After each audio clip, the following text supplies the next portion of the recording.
Hello, welcome to Virgo Philippines. So, reading to for Virgo, Sun, Moon Rising, Venus, and Jupiter Virgos. So, di kong liwat resonates kasi hindi naman ito magre-resonate sa lahat, unfortunately, dahil hindi ko naman talaga makukuha lahat ng energy um, ng Virgo sa mundo. Pero kung naka-resonate ka, ma-appreciate ko no, kung magla-like ka, kung magko-comment ka dyan sa baba. If you want to book a personal reading, dito na lang punta ka na lang sa TikTok, hanapin mo yon. Okay, so let's start. You do have your concern and family room. Okay. So, kunin natin yung energy ng person na kakonect mo for the sign of Virgo. Pwede magkapalit-palit roles ha, depende sa nangyayari sa'yo. Kasi of course, hindi naman talaga natin makukuha yung pinaka-side mo, side niya, ganun. So, bahala ka, pwede magkapalit-palit. Judication, mature woman, and message of concern. Bottom of the deck is a thought. Okay, I see that you are currently nasasaktan ngayon. Maybe nasasaktan ka with regard sa connection ninyo ng person mo. For what I can see here, you feel empty. Ayan, empty. Empty in a way na parang sabihin na natin maybe you have everything in your life right now. Magandang career, okay naman ang kung nasaan ka. Kumbaga kung titignan mo yung sarili mo, na halimbawa ikaw ay yung teenager na na ikaw, tapos titignan mo yung buhay mo ngayon, masasabi mo sa sarili mo na okay naman nasa okay ka namang kalagayan, sitwasyon. Parang ganon. Maybe this is what you are thinking about the future, nasa future, ito na, nandito ka na sa future ngayon. And kung titignan mo yung sarili mo, parang okay ka naman pero you feel empty, no? You're not okay sa sarili mo. Maybe kinikimkim mo lang yon and hindi mo sinasabi sa iba, no? And yeah, you're not talking to anyone or anyone right now na may kinalaman sa totoong nararamdaman mo. Okay, maybe hindi mo mai-open sa mga tao sa paligid mo, maybe kahit sa mga kaibigan mo, hindi mo masabi, no? And you do have here, with a message of concern, this is your person. I feel like alam niya yung emotions mo or yung nararamdaman mo, pero hindi siya nagsasalita or whatever. Kumbaga parang para sa kanya, maybe hinihintay niya na ikaw mismo yung magsabi sa kanya or what, but your person here is the mature woman, so nagpapaka-mature siya pagdating dito sa connection ninyong dalawa. And yeah, the thought is here. So you're really thinking about this person. With adjudication, I feel like yung person na ito is focusing sa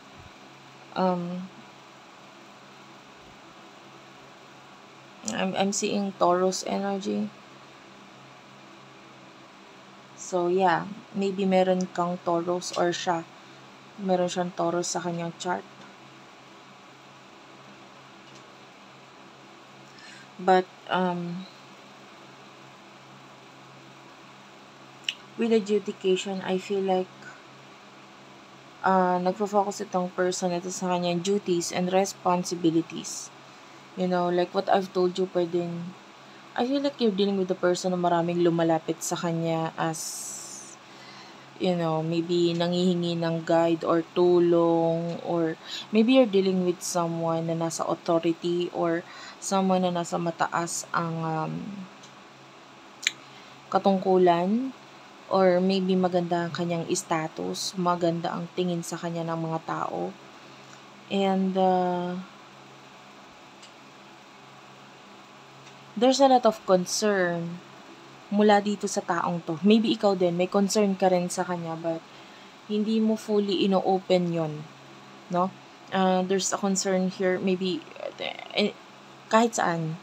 Pwedeng dahil sa larangan sa pera, gano'n, larangan sa emotions, whatsoever. Pero may concern din siya sa'yo, but, maybe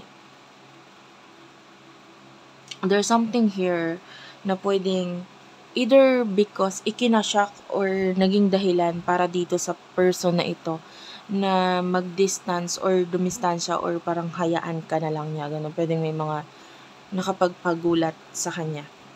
No? And anyway, let's get more messages here.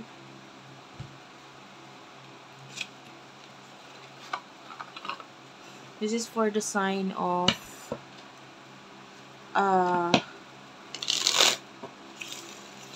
ano tayo? Virgo. Yan, Virgo. Yan.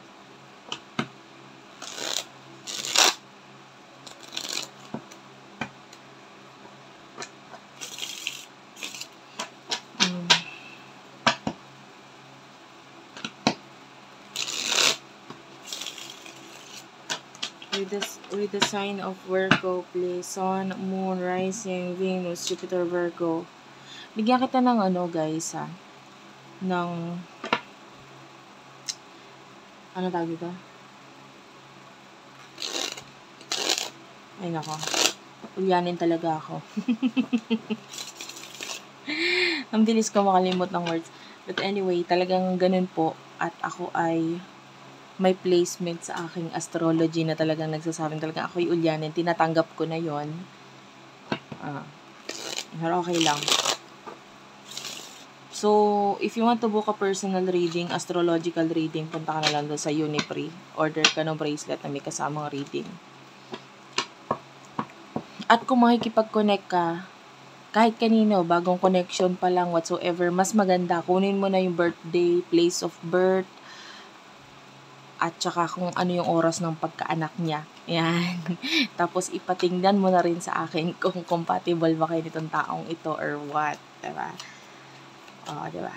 So anyway, let's start.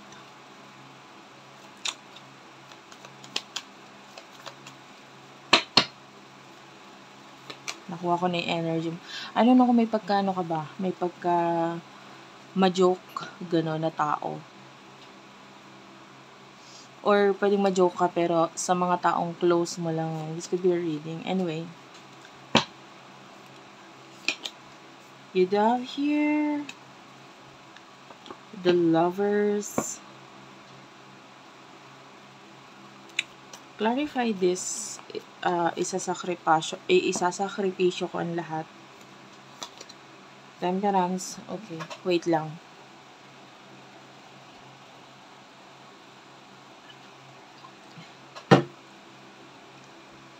Kuha na rin tayo sa side ng person mo. You do have here, it shows us the Fool in reverse. Hirap na ako. This is Maleta, but it is in reverse. By the way, may mga cards dito sa aking ginawa na ito na may reversal siya. And then, meron din namang wala. So, wait lang guys.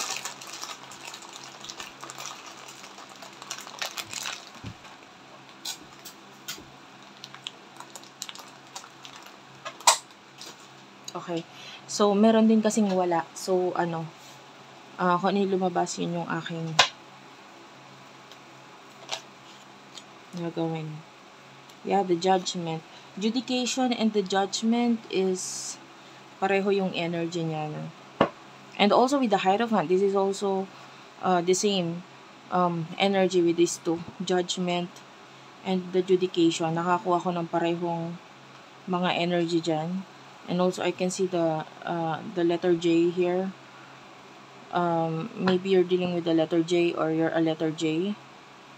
Nakakaamoy ako ng parang bulaklak or hindi ako sure pero parang bulaklak or something na dahon na mabango na mabasa-basa. Parang ganun. This could be a reading. Parang nagdidilig ka ng halaman or ano.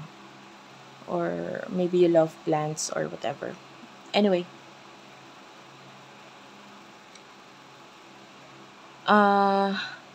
Sa side mo, nakikita natin you're waiting in a way na ayaw mo ng gulo. You're waiting in a way na parang willing ka na i-work out yung connection ninyo. Pero gusto mo yung sa maayos na paraan. Yung at peace, ganon. Walang masasagasaan. No? And you are willing to give everything, mag-sacrifice dito sa taong to, sa connection ninyo. Kasi you really do love this person with the lovers. Gemini energy. Pero, I feel like you're not fully being honest pagdating sa person na ito. And also sa mga tao nga sa paligid mo. Okay? Emotionally, I can say you are immature pa. No? Immature in a way na parang gusto mo ng relationship, pero let's say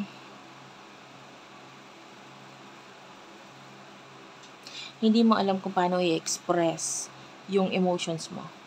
No? There's like a childlike energy sa'yo na parang okay, mahal kita, pero alam mo yun, hindi mo alam kung paano haharapin. You're just going with the flow. Mahal mo yung tao, pero hindi mo alam kung paano isa sa katuparan yung kagustuhan mo sa kanya or whatsoever.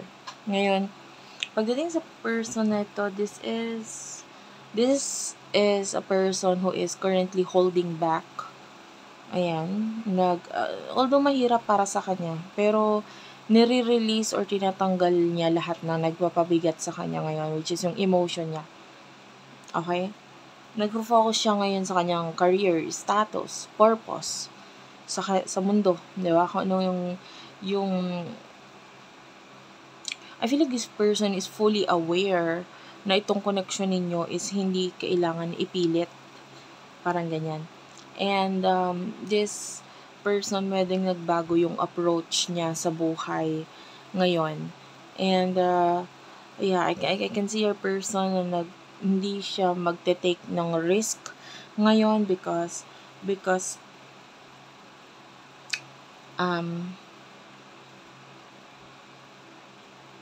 yeah, alam mo yung parang sasakyan na nakapark, ganon.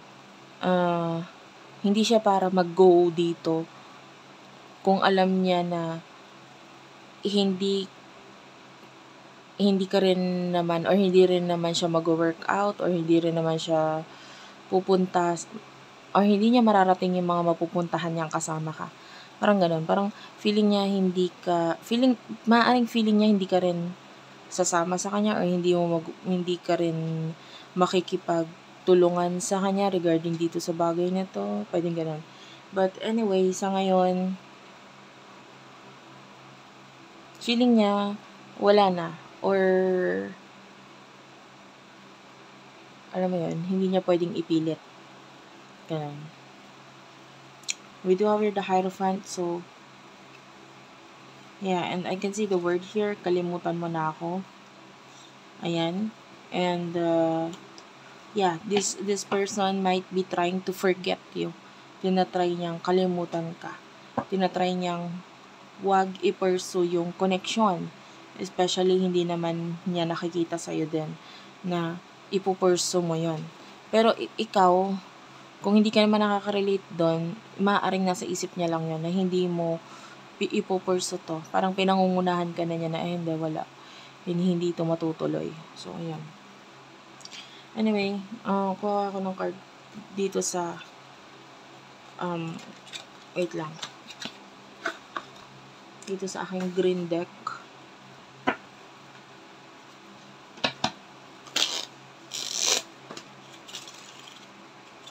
For the sign of Virgo.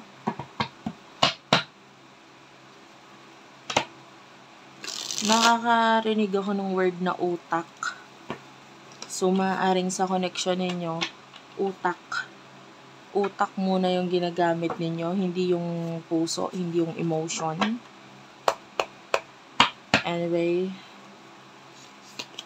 you do have your toyo.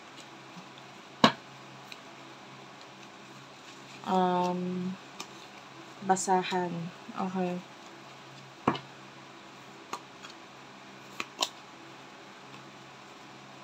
Ikaw lang nasa isip ko. And lata. Okay.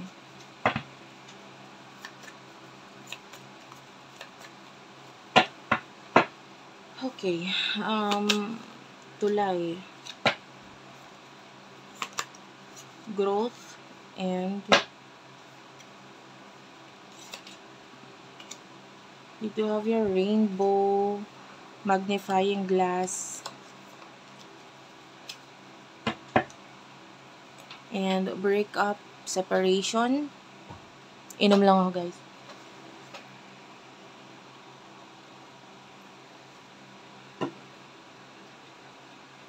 Okay. So, sa ngayon nakita natin, there's a lot of mess, kalat, sa side mo. Or maybe may sitwasyon ka ngayon na parang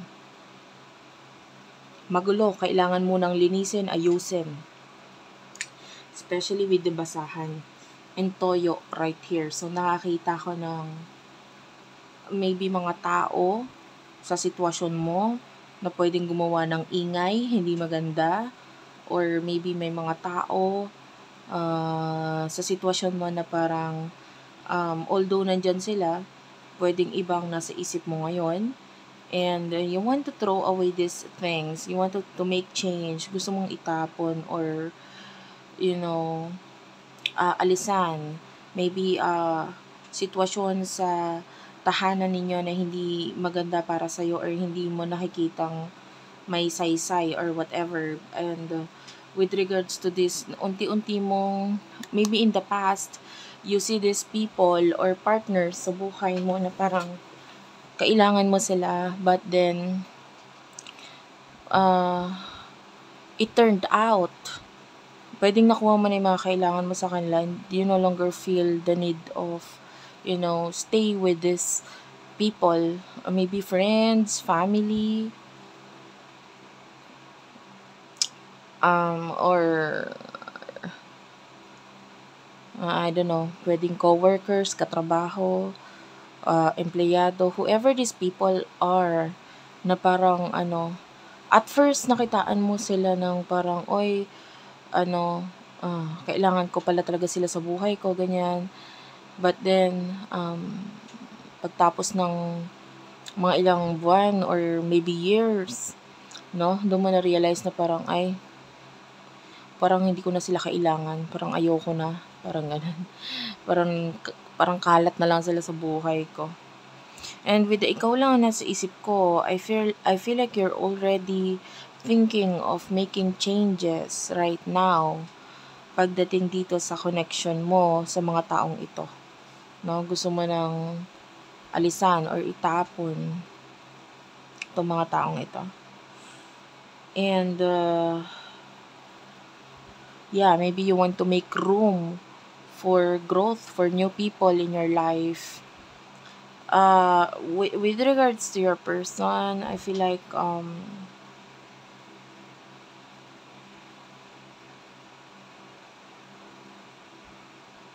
he or she is currently happy right now. Masaya siya. Nakikitaan ko na pwedeng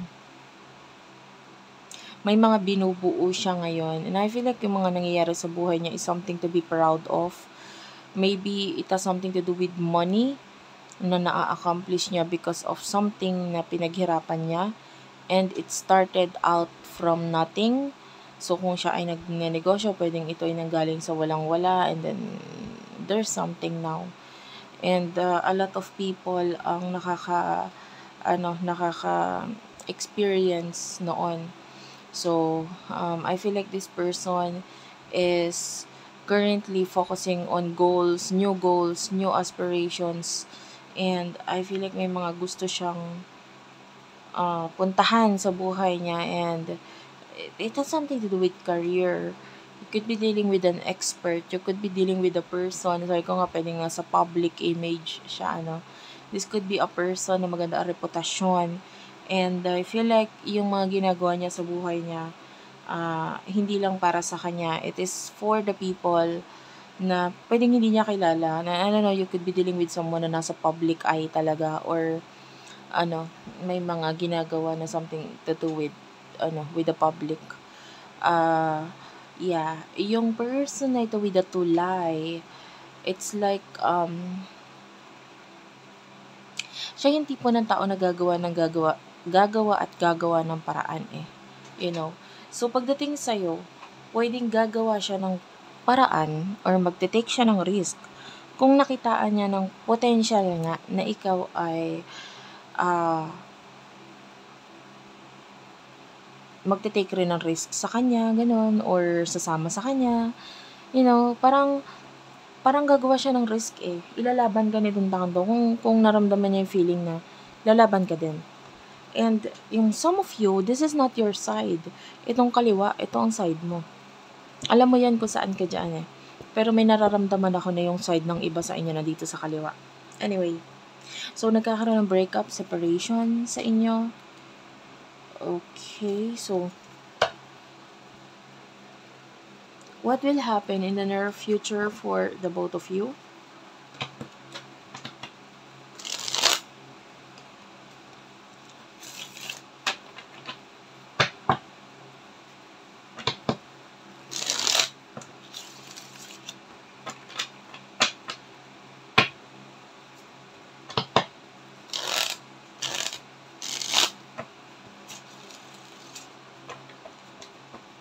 And I feel like itong person na ito,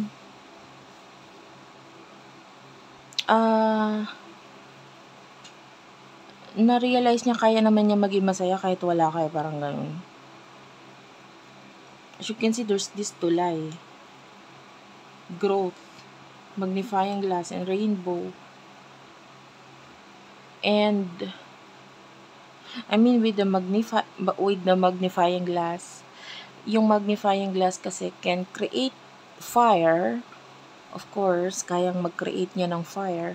And also, the magnifying glass can also create a rainbow. Diba? Kaya niyang gumawa ng mga bagay na yon. And ibig sabihin, pagdating sa inyo, pwedeng kaya niya mag-take ng actions. Kaya niya rin gumawa ng rainbow, which is showing as happiness. Kaya niya gumawa ng something na makakapagpasaya sa kanya. And kaya niyang maging masaya yung connection ninyong dalawa, or gawing masaya ang connection ninyong dalawa, magtuloy-tuloy if may kipagtulungan ka. Pero kung hindi naman, kaya rin naman niyang gawin yun mag-isa. Okay? Yung maging masaya lang ng sarili niya. Okay. Anyway. In the future, you do have here the Wheel of Fortune, but this is in reverse. You do have here may pag-asa pa, kapit lang. The Tower. You do have here Chismis, Marites, and Mars. You do have here toxic na masyado. And bakit di mo sinabi noon? Huli na ngayon. And sa side ng person mo, you do have your insecurities. The Sun.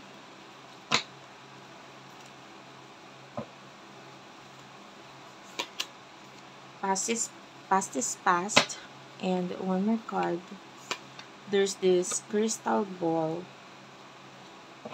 And I want to clarify itong crystal ball. You do have here, nagsisisi ako. Bottom of the deck is number 1. So, sa nakikita natin dito in the future, with the Wheel of Fortune, this is you not making any changes. Diba? Hindi mo iniikot ang ruleta. Ayaw mong manalo, diba? Tapos nakikita natin pwedeng, you see this connection na may pag-asa pa. Kaya lang, there's a lot of things na kailangan munang mag-end. No? May pag-asa pa pero wait lang, parang ganon. May pag-asa pa pero hindi pa sa ngayon, parang ganon. But I can see na pwedeng may mga toxicity sa paligid mo na pwedeng about to happen, may mangyari na hindi maganda. This can cause a lot of chismis, a lot of trauma, and you have to be careful pagdating ng July. July, there is this event wherein medyo may placement na planet dyan na pwedeng mag-cause ng matinding pagkakagulo or pag-aaway, and this can affect you, no? Especially nakita ko yung planet dito ng Mars, which is the Mars is a planet of action. Pwedeng, ayan, tahimik ka lang. Pero pagdating ng time na yon, which is, that is, in July 15. Yan. To be exact. That is in July 15, wherein may pagsasama ang planet ng Mars and Uranus. Okay? Dahil may pagsasama sila, may pagtatabi sila, pwedeng may mga action kang magawa or gagawain na parang hindi, ayan, high chance sa pag-aaway, pagkakagulo. Pero, pwedeng, yan. And pwedeng mag-cause ito ng sudden ending. Either it is because of chismis or pwedeng magdulot ng chismis or maraming usapin sa iba. So, anyway, maaaring yung bagay na yun has something to do sa hindi mo mabago. Pero parang mundo na or universe na ang magbabago sa'yo. Hindi mo kayang baguhin yan. Sige, ako magbabago niyan para sa'yo. So, ganun. And with the bakit di mo sinabi noon, huli na ngayon. So, I feel like, in the future, there's this you na part of you may alam mo yan, may mga ginawa yung person mo na naging dahilan kung bakit hindi nag-work out ito or hindi natuloy. Maybe ang partnership ninyo or whatever. And maaaring sinisisi mo siya dahil parang kasi ikaw, ganyan. Hindi mo agad sinabi, ganito, ganyan. And with the insecurities and there's this, kung makikita mo, iba-iba ang direction ng arrows. So, in the future, there's this different direction sa inyong dalawa. And you do have the sun. So, but nakikita natin yung focus ng person mo is happiness. This person will focus on maybe spirituality with the crystal ball. Maybe this person will be more spiritual na tao in the future. And we do have nagsisisi ako regarding the past. Oo, nagsisisi naman siya doon. Pero, alam mo, kilala mo yung person na ito. Kilala mo itong person na ito more than me. Diba? More than sa akin. So, alam mo kung ano talaga ang magiging action niya.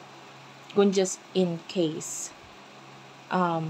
Pero, there's something in you na nagpapahirap gawain yung action na dapat mo din gawain.